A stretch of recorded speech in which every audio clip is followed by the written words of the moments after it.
Good morning dear students. मैं धनुष वर्मा आपका अपने यूट्यूब चैनल लक्ष्य क्लासेस पर स्वागत करता हूं। तो इस चैनल पर हम जितने भी स्कूल लेवल की जितनी भी एजुकेशन होती है उनके सब्जेक्ट्स जो होंगे, जो भी आपके जैसे जो आज मैं आपको कराऊंगा 12th मैथ्स का एक चैप्टर है कॉन्टिन्यूटी एंड डिफरेंशिएबिलिटी, उससे स्टार्ट करते हैं। और जैसे हम आगे बढ़ते रहेंगे तो हम जितने भी 11th हो गया, आपका 10th हो गया, 9th हो गया, इनकी वीडियो हम लेके आते रहेंगे। तो प्लीज़ आपको अगर स्कूल्स लेवल्स की कोई भी सब्जेक्ट से रिलेटेड, अगर मैथ से हो, फिजिक्स से हो, साइंस से हो, तो इस चैनल को लाइक, शेयर और सब्सक्राइब कीजिए। तो आज हम अपना जो टॉपिक है 12th मैथ का कॉन्टिन्यूटी एंड डिफरेंशिएबिलिटी, उससे शुरुआत करते हैं। तो कॉन्टिन्यूटी के बारे में हम पढ़ते हैं। कॉन्टिन्यूटी क्या होती है? तो कॉन्टिन्यूटी जो होगी आपकी कैसी टर्म होती है, कॉन्टिन्यूटी के बारे में हम डिस्कस करते हैं। तो कॉन्टिन्यूटी क्या है?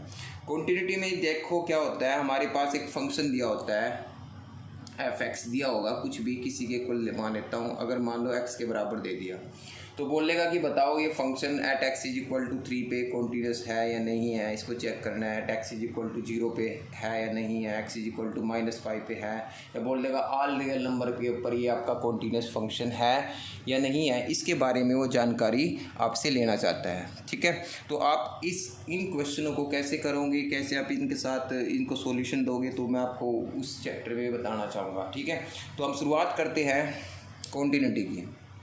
तो कॉन्टिन्यूटी में अगर कोई भी फंक्शन दिया होता है, कॉन्टिन्यूटी का मतलब क्या होता है, जैसे मान लो कोई भी फंक्शन दिया और आप उसका ग्राफ बनाने लग जाते हो।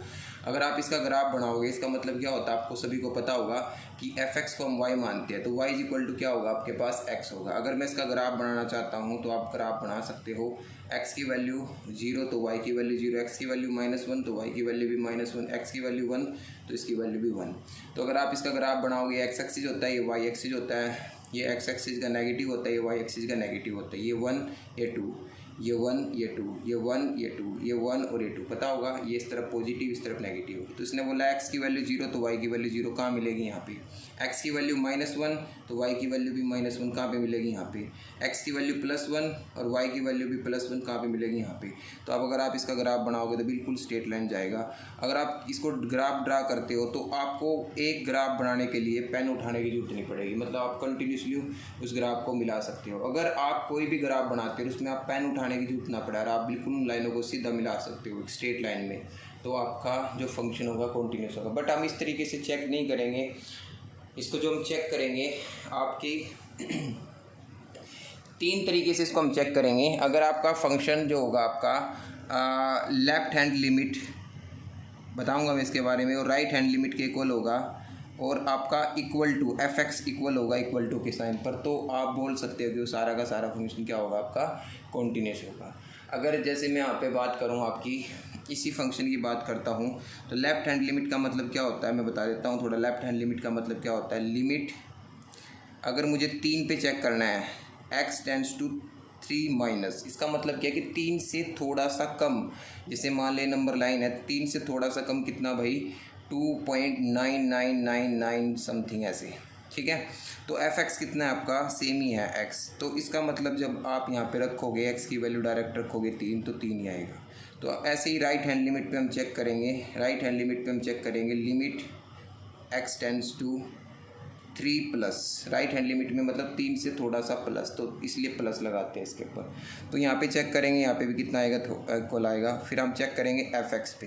f(x) = कितना है आपका, 3 पे होगा। अगर f(x) = 3 यानी कि डायरेक्ट आप x की जगह 3 पुट कर दीजिए। तो अब तीनों फंक्शन को देखो ध्यान से, अगर आप तीनों चीज़ों को ध्यान से देखते हो तो ये तीनों की तीनों वैल्यू जो आपकी कोइंसाइड करेगी। क्या करेगी, कोइंसाइड। अगर तीनों की तीनों वैल्यू आपस में कोइंसाइड करती है तो हम बोल सकते हैं, ऊपर वाली कंडीशन अगर आपकी लगती है तो हम बोल देंगे f(x) क्या होगा, आप x is a continuous function होगा। क्लियर।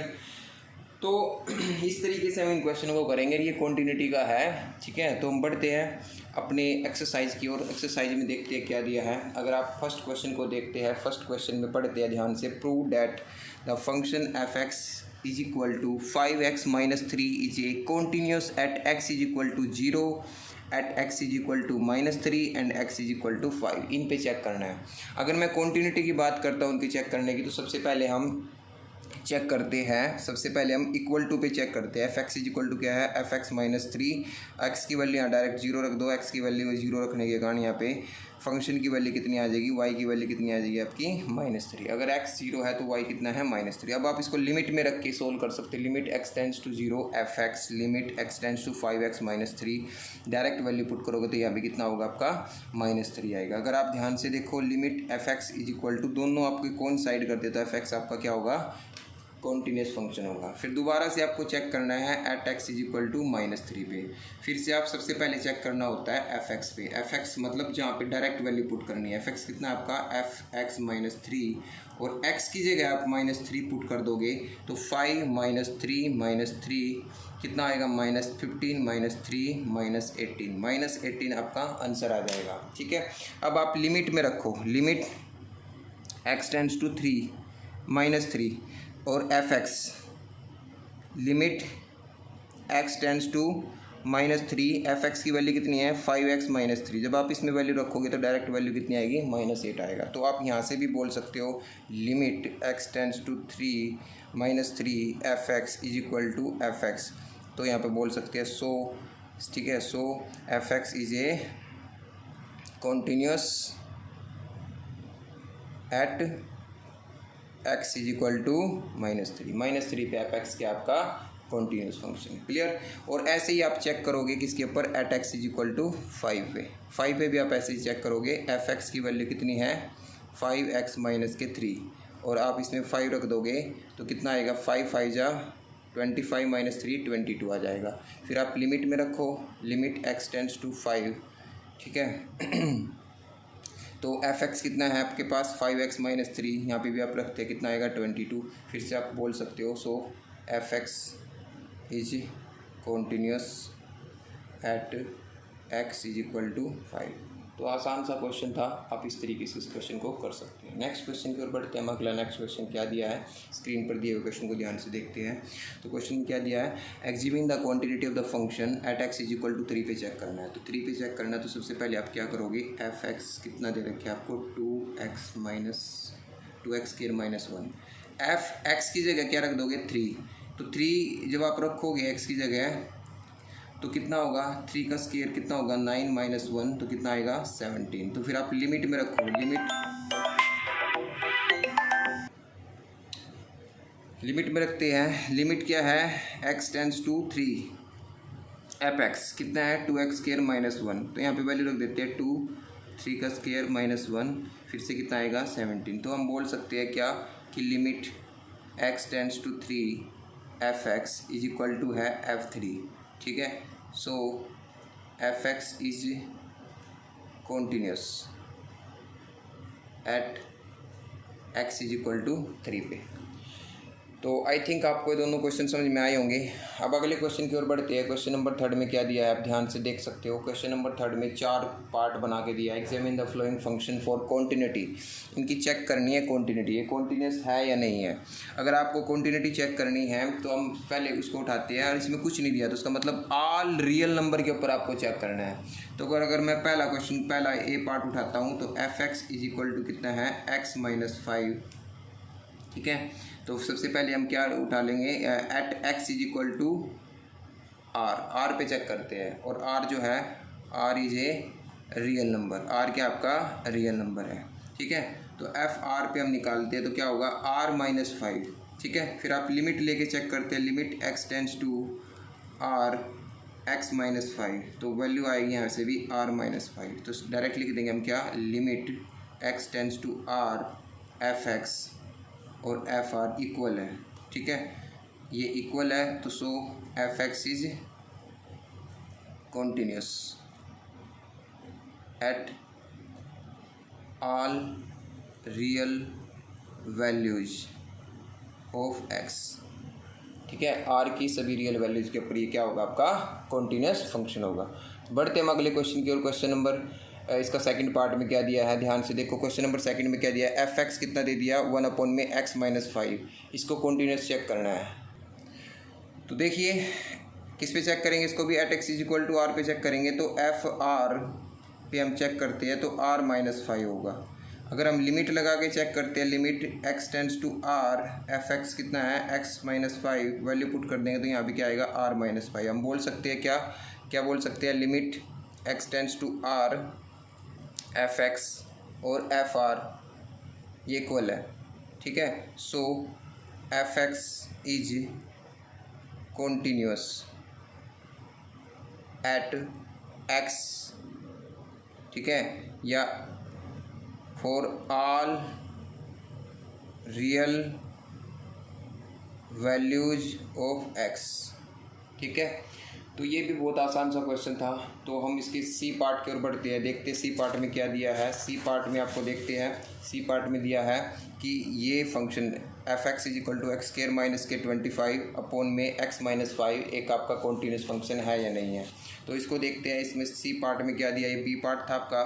सी पार्ट में क्या दिया है, सी पार्ट में देखते हैं f x is equal to x square minus 25 और एक्स प्लस 5 और दे दिया x not equal to minus 5। इस पे चेक करना है। तो अगर आप इसको ध्यान से देखते हो तो सबसे पहले हम किस पे चेक करना है, at x is equal to r पे, ठीक है।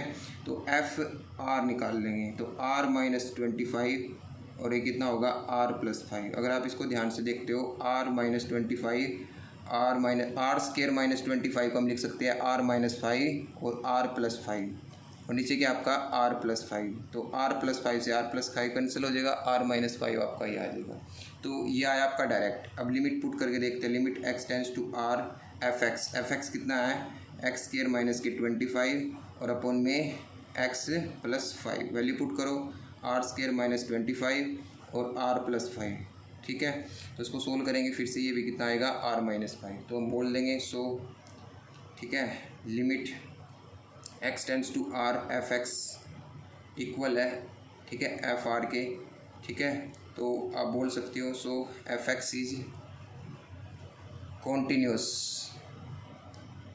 एट या for all real values of x, ठीक है, एक्सेप्ट किसको छोड़कर भाई, एट -5 पे छोड़कर सभी, क्योंकि -5 अगर हम यहाँ पे रख देते हैं तो आपको पता है नीचे 0 बनेगा, नीचे 0 बनने के कारण ये फंक्शन क्या हो जाएगा अनडिफाइंड, और फंक्शन को हम अनडिफाइंड नहीं कर सकते। क्लियर। तो नेक्स्ट क्वेश्चन की ओर बढ़ते हैं। इसका डी पार्ट जो दिया है आपको, डी पार्ट में क्या दिया है, देखो डी पार्ट में दिया है f x is equal to mod x minus 5 को चेक करना है, ठीक है। तो उसका जो डी पार्ट है उसको देखते हैं। डी पार्ट में क्या दिया है आपको, F x mode x minus 5 पे चेक करना है। तो मोड के बारे में आपको पता होना चाहिए, जो मोड होता है उसमें जो वैल्यू होती है, दो वैल्यू आएगी, एक माइनस एक्स एक प्लस एक्स। माइनस एक्स क्या होगी, जब इसकी वैल्यू 0 से छोटी होगी तो माइनस एक्स होगी, अब जब 0 से बड़ी होगी तो क्या होगी, 0 से बड़ी होगी तो क्या होगी, प्लस के एक्स होगी। क्लियर। बट ये जो फंक्शन है एक्स माइनस 5 है, एक्स माइनस 5 है तो इसका मतलब क्या होगा, इसकी वैल्यू माइनस में होगी तो फिर ये माइनस में, तो ये प्लस का हो जाएगा, ये माइनस का हो जाएगा। इसको हम दो तरीके से तोड़ सकते हैं। अगर इसकी वैल्यू माइनस में होगी तो 5 माइनस का तो ये प्लस का, और ये प्लस का तो ये किसका, माइनस का। अगर ये प्लस का ही है तो ये एज इट इज ऐसे की ऐसी रहेगी। मतलब दो हिस्सों में हम तोड़ सकते हैं, 5 माइनस एक्स और एक्स माइनस 5, ठीक है।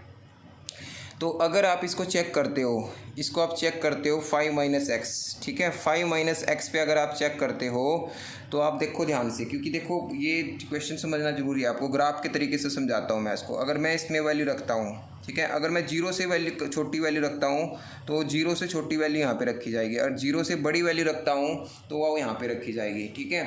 और अगर मैं x की वैल्यू 0 रखता हूँ तो 0 रखेंगे तो यहाँ पे कितना आएगा 5, और यहाँ पे 0 रखेंगे तो कितना आएगा आपका 0, यहाँ पे रखेंगे तो कितना आएगा भाई -5। यहाँ पे ध्यान देना है, x की वैल्यू अगर मैं 0 रखता हूँ तो ये वैल्यू यहाँ पे नहीं, यहाँ पे रखी जाएगी, ठीक है। तो अगर आप इसको चेक करोगे ना, इसका ग्राफ जब आप बनाओगे, तो ग्राफ जब भी बनाओगे इसमें पेन उठाने की जरूरत नहीं पड़ती। जब भी आप इसका ग्राफ बनाओगे, ग्राफिकली मैं आपको समझाना चाहता हूँ। अगर मैं एफ एक्स की वैल्यू, ठीक है, कितना मान लेता हूँ 5x माइनस, इसमें x की वैल्यू जो मानी जाएगी वो अगर मैं लेता हूँ x की वैल्यू -1 लूँगा तो कितना हो जाएगा भैया 6 हो जाएगा। अगर -2 लूँगा तो y की वैल्यू कितनी आ जाएगी, +7 हो जाएगा। क्लियर। तो ये वैल्यू समझ में आ रही है, ठीक है। और अगर मैं 0 ले लूँगा, 0 ले लेते हैं तो 5 आ जाएगा। 0 आपको वैसे इसमें रखना है, ठीक है। थोड़ा सा समझने लायक क्वेश्चन है। अगर मैं आपको वैल्यू यहाँ पे रखता हूँ x - 5 और x की वैल्यू आपकी यहाँ से रखना स्टार्ट कर देता हूँ, x की वैल्यू 1, x की वैल्यू 1 रखूँगा तो कितनी आएगी -4, ठीक है।